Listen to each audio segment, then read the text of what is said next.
የ2018 መስከረም ወር ሶስተኛ ሳምንት አዳዲስ ኢቨንቶችን እንመልከት። ዊዛውት ወርድስ የስዕል ኤግዚቢሽን በስቱዲዮ 11 አርቲስት ሃና ሚካኤል የስዕል ስራዎቿን የምታቀርብበት ይህ ኤግዚቢሽን መስከረም 10 2018 ለእይታ የበቃ ሲሆን እስከ ጥቅምት 10 2018 ድረስ ቦሌ ሲምለው አፓርትመንት አንደኛ ፎቅ በሚገኘው ስቱዲዮ 11 ክፍት ሆኖ ይቆያል።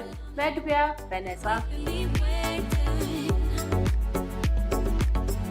የብርሌ ታሪክ በኢትዮጵያ አውደ ርዕይ በይምጡ በዝና ሙዚየምና የባህል ማዕከል። በይምጡ በዝና ሙዚየምና ባህል ማዕከል ለ11ኛ ጊዜ የተዘጋጀው ነገር በብርሌ ጠጅ በምሳሌ የብርሌ ታሪክ በኢትዮጵያ አውደ ርዕይ በታሪክ ምሁሩ አያን ካምፕቤል የ30 ዓመታት የኢትዮጵያ ጉብኝትና ታሪክ የሚያሳይ ሲሆን እስከ ጥር 10 2018 ድረስ ክፍት ሆኖ ይቆያል።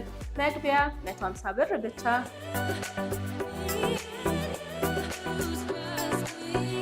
አፍሮቼን 2025 በኢትዮጵያ ሳይንስ ሙዚየም መስከረም 24 እና 25 የሚካሄደው ይህ የብሎክቼን ሰሚት እና ሃካቶን የተለያዩ ባለሙያዎች የስራ ልምዳቸውን የሚያካፍሉበት እንዲሁም ተሳታፊዎች ስለ ብሎክቼን ያላቸውን እውቀት በሙዚቃ እየተዝናኑ የሚያዳብሩበት ሲሆን መግቢያ በነፃ ነው።